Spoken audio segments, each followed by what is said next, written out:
India ने खरीद लिया है दुनिया का सबसे खाली एयरपोर्ट। शायद ये खबर आपने भी सुनी होगी। खबर थोड़ी पुरानी है लेकिन सच है।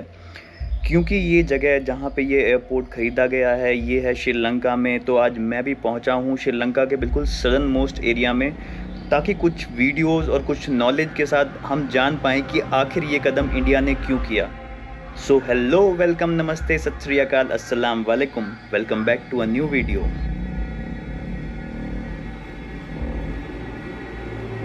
तो गाइस, अभी मैं हूँ श्रीलंका के बिल्कुल साउथ में लोकेटेड एक छोटे से नॉन टूरिस्टिक टाउन में, जहाँ पे बहुत ज़्यादा टूरिस्ट नहीं आते हैं। लेकिन मैं पहुँचा हूँ यहाँ पे क्योंकि ये है बहुत ही नज़दीक हम्बनटोटा के, और हम्बनटोटा से ही ये सारी कहानी शुरू होती है। तो अभी मैं हूँ एक होम स्टे में। ये पीछे मेरे होस्ट का घर आ गया, और ये है मेरा बड़ा सा आलीशान रूम तो बहुत आलीशान और बड़ा है, लेकिन इसके लिए मैं पे कर रहा हूँ बहुत ही कम अमाउंट। जैसा कि मैंने आपको बताया कि श्रीलंका में एकोमोडेशन कुछ ज़्यादा महंगा नहीं होता है, तो ये बढ़िया सा बहुत बड़ा रूम, और इससे भी ज़्यादा बड़ा इसका वॉशरूम, तो ये मुझे मिला है सिर्फ़ और सिर्फ $8 में, जो कि कुछ ज़्यादा अमाउंट नहीं होता। एक प्राइवेट रूम मिला है इतने में।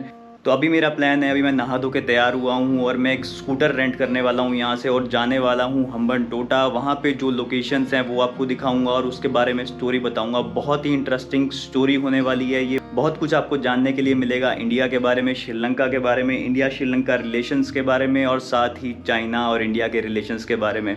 तो गाइज़, ये है मेरा होम स्टे, मेरा गेस्ट हाउस। इसका नाम है लिटिल सनशाइन गेस्ट हाउस। और ये जो इधर को रास्ता आप देख रहे हो, ये जाता है यहाँ के जो तेंगले का बीच है, बिल्कुल बीच के पास ही है। यहाँ से 5 मिनट का वॉकिंग डिस्टेंस है बीच का। और इस तरफ जाता है जो बार मेन हाईवे को, जो या और सिटी की तरफ अगर मैं जाना हूँ। तो अभी मैंने अपनी स्कूटी ली है, इसकी मेरे को ये चाबी मिल गई है। और काफ़ी लंबा दिन होने वाला है, तो मैंने सोचा कि क्यों ना एक अच्छा ब्रेकफास्ट कर लिया जाए, तो इसलिए मंगाया मैंने चीज़ ऑमलेट और साथ में कुछ टोस्ट। फटाफट से खाता हूँ और फटाफट से आपको बताता हूँ कि सारी कहानी, सारा माजरा क्या है। यहाँ खड़ी है स्कूटी।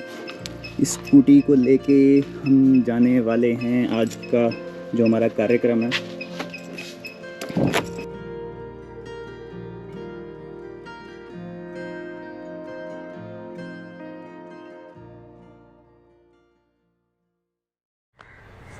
अगर हम आज से 30-40 साल पहले की बात करें ना, तो ऐसी बहुत कम कंट्रीज़ थी जो ये सोच पाती थी कि वो दूसरी कंट्रीज़ में जाएंगी, वहाँ जाके इन्वेस्ट करेंगी और उस इन्वेस्टमेंट से वो और ज़्यादा पैसा कमाएंगी। लेकिन पिछले कुछ सालों में ना ये कॉन्सेप्ट काफ़ी चेंज हुआ है। तो अब बहुत सी ऐसी कंट्रीज़ हैं जो दूसरी कंट्री, जो खासकर कमज़ोर कंट्रीज़ में पैसा लगाती हैं और वहाँ जाके कुछ इन्वेस्टमेंट करके मेगा प्रोजेक्ट्स बनाती हैं और उससे और ज़्यादा पैसा कमाती हैं। इन सब कंट्रीज़ की बात करें तो इसमें काफ़ी कंट्रीज़ हैं, जैसे यूएसए हो गया, आपका जापान हो गया, चाइना हो गया, वगैरह वगैरह। जो भी अमीर कंट्रीज़ हैं, इन्वेस्ट करती हैं और ज़्यादा पैसा कमाती हैं। लेकिन इन सब कंट्रीज़ की रेस में एक कंट्री ऐसे निकल के आई है जिसने बहुत ही भारी मात्रा में सब इन्वेस्टमेंट की है। इस कंट्री का नाम है चाइना, और ख़ास करके इसने इन्वेस्टमेंट की है काफ़ी अफ्रीकन कंट्रीज़ में, या फिर सेंट्रल एशियन कंट्रीज़ में, पाकिस्तान में और श्रीलंका में। तो गाइज़, आज की स्टोरी को समझने के लिए हमें जाना पड़ेगा थोड़ा पास्ट में। हम जाते हैं साल 2007 में, जब श्रीलंका एक जंग अपनी ख़त्म कर रहा था, LTTE जिसको लट्टे भी कहते हैं, उससे श्रीलंका ने अपनी एक बहुत ही लंबी जंग ख़त्म की। और उसमें श्रीलंका ने अपने बहुत सारे रिसोर्सेज यूज़ कर लिए थे, क्योंकि उस लड़ाई में, एक वॉर में, काफ़ी सारे आपको रिसोर्सेज, आपको फाइनेंशियल रिसोर्सेज की ज़रूरत पड़ती है। तो उस वॉर के ख़त्म होते होते तक श्रीलंका की हालत काफ़ी कमज़ोर हो चली थी। इनकी इकोनॉमिक हालत, इनकी आर्थिक स्थिति बहुत ही ज़्यादा ख़राब थी, जिसको रिवाइव करने के लिए यहाँ की सरकार ने एक प्लान बनाया। यहाँ की सरकार ने ये सोचा कि जैसा कि श्रीलंका में कोलंबो पोर्ट है, बहुत ही फेमस पोर्ट है, और श्रीलंका का मोस्टली रेवेन्यू वहीं से ही आता है, उनकी इकोनॉमी को एक बहुत बड़ा बूम देता है कोलंबो पोर्ट। तो इन्होंने सोचा कि एक वैसा ही एक और पोर्ट बनाया जाए साउथ पार्ट ऑफ श्रीलंका में, क्योंकि जो ये हम्बनटोटा एरिया है ये लोकेटेड है बिल्कुल साउथ में और बहुत ही रिमोट एरिया है। तो इन्होंने सोचा कि इस पार्ट में एक नया पोर्ट बनाया जाए, जिससे कि इनकी इनकम डबल हो जाएगी, और जो भी इन्होंने घाटा सहा है LTTE से लड़ाई के टाइम पे, वो सब कुछ रिकवर हो पाएगा। अब खाली पोर्ट बनाने से भी काम नहीं चलने वाला था, क्योंकि एक बड़ा इकोनॉमिक जोन बनाने के लिए, एक बड़े पोर्ट को बनाने के लिए, इंटरनेशनल लेवल पे उस पोर्ट को स्थापित करने के लिए, उसके साथ साथ काफ़ी सुविधाओं की और ज़रूरत होती है, जैसे कि बड़े कॉन्फ्रेंस सेंटर, वहाँ पे बहुत सारी सुविधाएं बनानी पड़ती है ताकि लोग रह पाएँ, और साथ ही में वहाँ पे आपको कॉन्फ्रेंस एरिया और साथ में स्टेडियम और काफ़ी ऐसी चीज़ों की ज़रूरत पड़ती है, जिसके लिए श्रीलंका को ज़रूरत थी बहुत ज़्यादा इन्वेस्टमेंट की। और ऐसी बात भी नहीं थी कि हम्बनटोटा में पहले से ही कोई बहुत सारी चीज़ें अवेलेबल हों जिससे एक नया पोर्ट बनाने में आसानी हो, क्योंकि हम्बनटोटा एक बहुत ही remote, I think one of the remotest part of Sri Lanka था। और क्योंकि 2005 में जब यहाँ पे सुनामी आई थी तो उसमें भी हम्बनटोटा ने बहुत सारे नुकसान सहे थे, तो ऑलरेडी इसकी हालत, इसकी फ़िज़िकल, इसकी जोग्राफिकल हालत बहुत ही ज़्यादा ख़राब थी। और यहाँ पे एक वर्ल्ड क्लास लेवल का एक पोर्ट बनाना, उसके लिए श्रीलंका को ज़रूरत थी बहुत ही ज़्यादा बड़े लोन की, क्योंकि उस टाइम पे श्रीलंका की इकोनॉमी जैसे मैंने आपको बताया कि बहुत ज़्यादा अच्छी नहीं थी। तो श्रीलंका ने इंटरनेशनल मार्केट में आवाज़ उठाई कि हमारे को पैसा चाहिए, हम एक पोर्ट बनाना चाहते हैं, हमारे को कुछ मिलियंस ऑफ डॉलर्स चाहिए। तो उस टाइम पे सामने आता है एक बहुत ही अच्छा दोस्त बन के उनका चाइना कहता है जी हम खड़े हैं, हम आपको लोन देंगे और बहुत ही कम इंटरेस्ट रेट पे हम आपको एक बहुत बड़ा लोन देने को तैयार हैं। तो गाइस इनिशियली जो बात हुई थी वो हुई थी अराउंड $300 मिलियन की, कि चाइना से लोन लेंगे और अपना यहाँ पे बढ़िया पोर्ट बनाएंगे और उससे हम खूब कमाई करेंगे।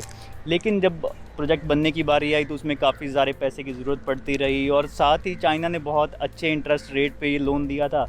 तो यहाँ की जो उस टाइम पर प्रेजेंट गवर्नमेंट थी, महिंदा राजापक्षा जी की जो सरकार थी, उनको थोड़ा लालच आ गया। उनको लगा कि इतने अच्छे रेट में हमारे को एक दोस्त के उससे हमारे को अच्छा लोन मिल रहा है, पैसा मिल रहा है, तो क्यों ना हम और पैसा लें और इसको एक ग्रैंड स्केल पे बनाएं।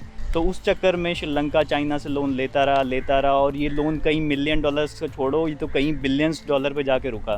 तो साल 2008 और 2010 के आसपास यहाँ पे काम शुरू हुआ, जो भी इन्वेस्टमेंट आ रही थी, जो भी लोन मिला था, उससे यहाँ पे चीज़ें बननी शुरू हुई और 2015 तक आते आते यहाँ पे चीज़ें बनती रही। लेकिन 2015 में आके एक बहुत ही बड़ा पॉलिटिकल चेंज आ जाता है यहाँ की सरकार में। रेनबो कोलिशन की सरकार आ जाती है और महिंदा राजापक्षा जी, जिन्होंने ये लोन लेके जिस प्रोजेक्ट को शुरू करवाया था, उनकी सरकार चली जाती है। और उसके बाद जब ये नई सरकार आती है तो ये पूरा देखती है कि भाई यहाँ पे जो इतना पैसा इन्वेस्ट किया है हमने, इतना भारी लोन लिया है, उससे क्या फ़ायदा हो रहा है। हालांकि जो श्रीलंका की सरकार को उम्मीद थी कि हम इससे बहुत ज़्यादा पैसा कमाएंगे और यहाँ से हम सारा इसका इंटरेस्ट पे करके चाइना को, और हमारे एक इंफ्रास्ट्रक्चर भी बन जाएगा, चाइना का इंटरेस्ट हम आसानी से पे कर देंगे, और तो उम्मीदें तो ऐसी थी।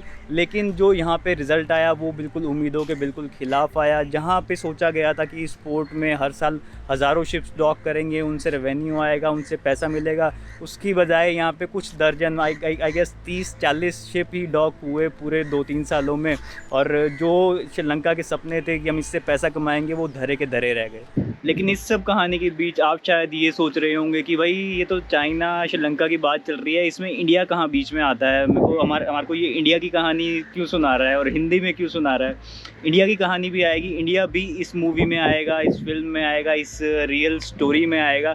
लेकिन इंडिया अनफॉर्चुनेटली थोड़ा सा लेट आया, जिसकी वजह से इंडिया को बहुत ज़्यादा लंबा हर्जाना भुगतना पड़ा। लेकिन मैं अभी पहुंचा हूं हम्बनटोटा सिटी में। ये पीछे पूरी ये आपको दिख रही है, पूरी हम्बनटोटा सिटी है और ये यहाँ का फिशरमैन का एरिया है, जो फिशरमैन का पोर्ट बना हुआ है, वो डॉकिंग यार्ड बना हुआ है। और जो मेन जिस पोर्ट की मैं कब से बात कर रहा हूँ, वो पोर्ट यहाँ से लगभग कुछ 1 किलोमीटर या आधा किलोमीटर की दूरी पे है। हालांकि पोर्ट का एरिया तो बहुत ही बड़ा है, लेकिन मैंने उसमें एंटर करने की कोशिश की।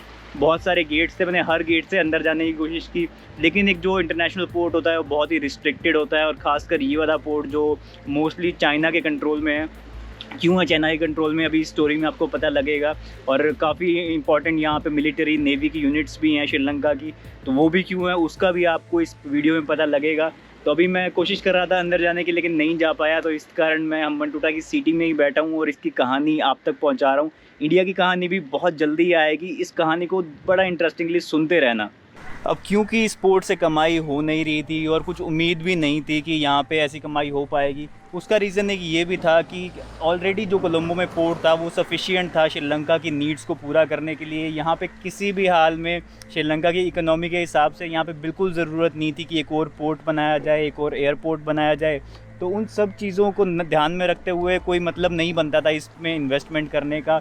लेकिन अब श्रीलंका इन्वेस्टमेंट कर चुका था, चाइना से लोन ले चुका था। अब उस लोन को वापस करने के लिए अब श्रीलंका को समझ आ गया था कि ये लोन तो वापस करना पॉसिबल नहीं होगा, स्पेशली यहाँ की कमाई से। तो श्रीलंका ये सोचता है कि क्यों ना इस पोर्ट का कुछ स्टेक हम वापस चाइना को दे देते हैं, ये सारी सिरदर्दी हम चाइना के मत्थे मारते हैं और उससे जो हमारे को पैसा आएगा उससे हम चाइना का उधार उतार देंगे, थोड़ा सा हम डेब्ट फ्री हो जाएंगे और बाकी यहाँ पे चाइना कोशिश करता रहेगा इस पोर्ट से और कमाई की। तो अगर कमाई होगी तो थोड़ी हमारे को मिलती रहेगी, बाकी चाइना को वापस मिलती रहेगी। तो इस कारण से श्रीलंका ने कुछ पैसे में फिर से ये जो पोर्ट था इसका 80% जो स्टेक था वो चाइनीज़ की कंपनी को दे दिया, चाइना की एक कंपनी को दे दिया। और सारा 80% का कंट्रोल फिर से चाइना का आ गया इस पोर्ट पे। अब यहाँ इस मूवी में एंट्री होती है इंडिया की, क्योंकि ऑलरेडी श्रीलंका चाइना को 80% यहाँ के स्टेक दे चुका था। अब इस दौरान इंडिया को डर ये था कि 80% जब स्टेक इस पूरे बड़े पोर्ट का चाइना के पास है, तो हो सकता है चाइना अपनी यहाँ पे आके अपनी मिलिट्री या फिर नेवी की कुछ यहाँ पे शिप्स या फिर सबमरीन्स डॉक करना शुरू कर दे। ऐसा इंडिया को डर इसलिए था क्योंकि एक बार पहले भी 2014 में भी ऐसा हो चुका है कि जो श्रीलंका का कोलंबो पोर्ट था वहाँ पे एक चाइनीज़ सबमरीन देखी गई, और जब इंडिया ने कंप्लेंट की श्रीलंका को कि भाई आपकी सबमरीन यहाँ पे क्यों खड़ी है, ये चाइना की सबमरीन को आपने यहाँ पे एंट्री क्यों दी, तब श्रीलंका ने कहा, थोड़ी जवाब दिया कि यहाँ पे इनको एक इमरजेंसी यहाँ पे डॉक करने की ज़रूरत थी, इस केस में हमने यहाँ पे इनको डॉक करने दिया, अदरवाइज़ हम इनको परमिशन नहीं देते हैं। लेकिन ये काफ़ी बड़ा एक सिक्योरिटी थ्रेट था इंडिया के लिए कि ये पूरा पोर्ट जब चाइना के पास है तो यहाँ पे अगर आप वो सबमरीन खड़ी कर भी देते हैं, क्योंकि श्रीलंका के पास कुछ ऐसा बड़ा इक्विपमेंट भी नहीं है, ऐसे बड़े रेडार्स भी नहीं है जिससे पता लगाया जा सके कि कोई सबमरीन इनकी तरफ आ रही है, इनके वाटर्स में आ रही है। तो इस वजह से इंडिया को बहुत ज़्यादा एक सिक्योरिटी थ्रेट महसूस होने लगा था, और उसके रिज़ल्ट में आके जो आगे हुआ, जो आपको इस वीडियो का टाइटल दिखा है, वो उसका रिज़ल्ट ही था कि इंडिया ने कुछ ऐसा किया, इंडिया ने कुछ इतने पैसे खर्चे ताकि जो इस चाइना का जो ये स्टेप है, जो ये इन्वेस्टमेंट है, जो यहाँ पे आके वो बैठ गए हैं, उसको काउंटर किया जा सके। और इस बात का डर खाली इंडिया को नहीं था, यहाँ के लोकल्स को, श्रीलंकन्स को भी इस चीज़ का डर था, क्योंकि साल 2010 साल 2015 के बीच में यहाँ के लोकल्स ने काफ़ी फॉरेन नेशनल्स स्पेशली चाइनीज़ को यहाँ पे आते देखा। चाइनीज़ यहाँ पे आके रहने लगे थे, यहाँ पे आके अपना घर बसाने लगे थे इस हम्बनटोटा एरिया में। तो उस चक्कर में श्रीलंकन्स को डर हो गया था कि कहीं ये एरिया एक चाइनीज़ कॉलोनी ना बन के रह जाए।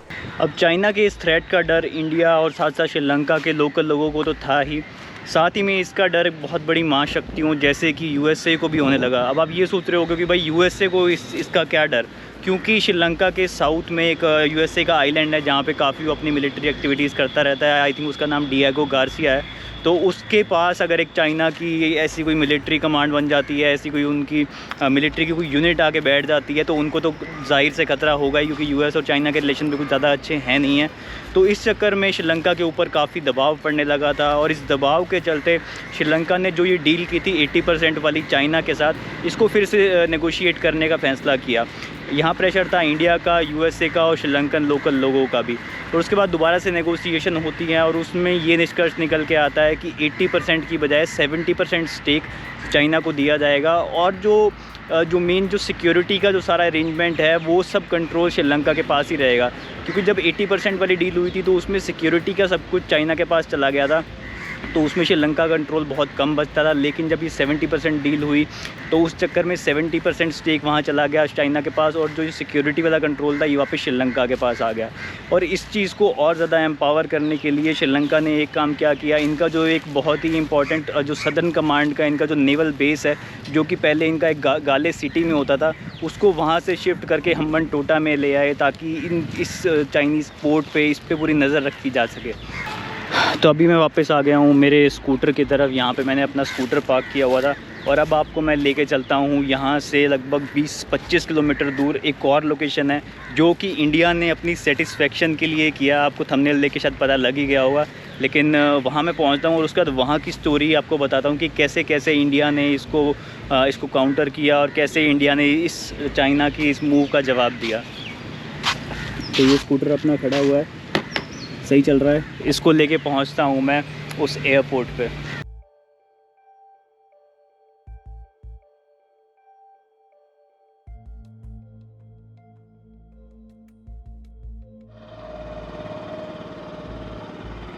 इस एयरपोर्ट के रास्ते में ना भैंसें चल रही हैं, देखो। और ये जो रोड है, ये रोड है जो एयरपोर्ट को जाता है, और उससे मुझे कितने किलोमीटर हो गए चलते हुए, कोई बंदा ना बंदे की साथ, क्योंकि मैं जा रहा हूँ वर्ल्ड का सबसे एम्प्टीएस्ट एयरपोर्ट, और जो कि ओन करता है इंडिया।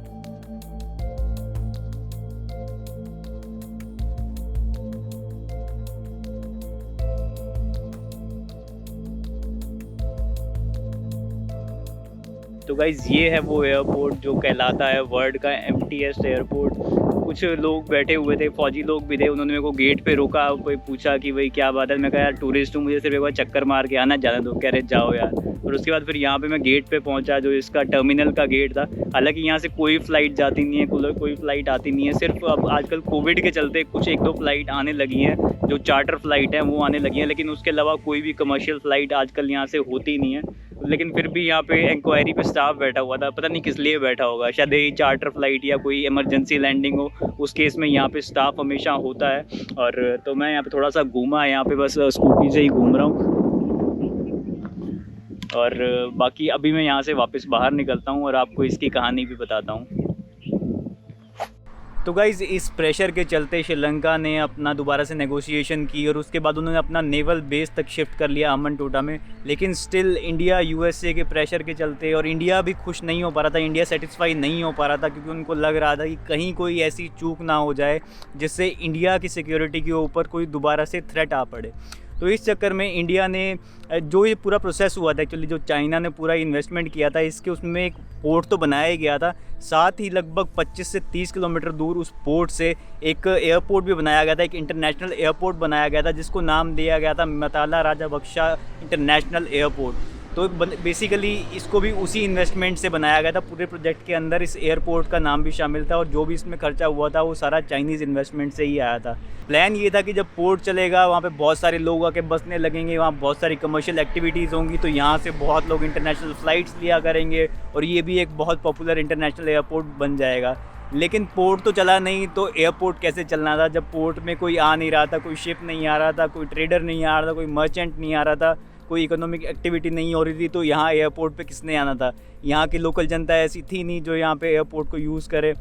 बहुत ही कम लोग रहते हैं और बहुत ही गरीब लोग रहते हैं इस एरिया में। तो अब बारी आई इंडिया की। तो इंडिया ने एक स्ट्रेटेजिक कदम क्या चला, इंडिया ने आके इस वाले जो एयरपोर्ट को है, इस एयरपोर्ट को ख़रीदने की बात की श्रीलंका सरकार से। श्रीलंका सरकार खुश हो गई, उनको पता था कि ना ये एयरपोर्ट कभी कुछ कमा के देने वाला है। तो वो जो सी पोर्ट था वो पहले ही चाइना को दे चुके थे, तो उन्होंने कहा कि चलो ये वाला पोर्ट हम इंडिया को दे देते हैं, हमारे को इससे कुछ पैसे मिल जाएंगे और उस पैसे से फिर हम जो चाइना का उधार है वो थोड़ा बहुत कम कर देंगे, या फिर हम उसका इंटरेस्ट रीपेमेंट कर देंगे। तो श्रीलंका ने ये एयरपोर्ट इंडिया को दिया 30 साल के लिए, और इंडिया ने इसके लिए पे किए $300 मिलियन, जो कि एक बहुत बड़ा अमाउंट होता है। और स्पेशली ये जानते हुए कि ये एयरपोर्ट कभी भी इसको कमा के देने वाला नहीं है, ये एयरपोर्ट पे कोई फ़्लाइट ही नहीं आती। हालांकि इनिशियली यहाँ पे शुरू हुई थी, यहाँ पे कुछ फ़्लाइट्स आती थी, यहाँ पे फ्लाई दुबई, एयर अरेबिया और श्रीलंकन एयरलाइंस की भी फ़्लाइट्स आती थी। लेकिन कुछ ही टाइम में, क्योंकि यहाँ पे कोई लोग आने वाले नहीं होते थे, कोई जाने वाले नहीं होते थे, तो सब एयरलाइंस ने अपनी फ़्लाइट्स बंद कर दी। जहाँ तक मुझे पता है एयर अरेबिया ने तो 2 हफ्ते के अंदर अंदर ही अपनी सभी फ़्लाइट्स कैंसिल कर दी थी यहाँ पे। तो इस चीज़ के चलते, इस घाटे के चलते, लेकिन इंडिया ने जब शुरुआत में ये सब कुछ हो रहा था तब इंडिया ने यहाँ पे इतना ध्यान नहीं दिया जब ध्यान देना चाहिए था। लेकिन अब उस चीज़ को काउंटर करने के लिए कि चाइना यहाँ पे कोई अपनी कॉलोनी ना बना ले, कोई यहाँ पे मिलिट्री एक्टिविटी ना करे, इंडिया ने बहुत बड़ा स्टेक इस एयरपोर्ट का ले लिया है यहाँ पे। तो अब 30 सालों तक इंडिया इस एयरपोर्ट के सारे ऑपरेशन को संभालेगा, क्योंकि इस एयरपोर्ट की लोकेशन बहुत ही पास है उस पोर्ट के। और तो यहाँ पे अगर जो भी प्लेन्स आएंगे उससे इंडिया निगरानी रख सकता है चाइना की उस एक्टिविटीज़ पे। तो इसी करके इतना बड़ा, इतने हज़ारों करोड़ों रुपए का खर्चा यहाँ पे किया गया। एक तरीके से एक हमारी इंडिया से बाहर हमने अपनी एक आउटपोस्ट बनाई है, जिससे हम निगरानी रख सके, सुपरविजन रख सके श्रीलंका के जो इस रीजन में जो कुछ भी एक्टिविटीज़ हो रही हैं।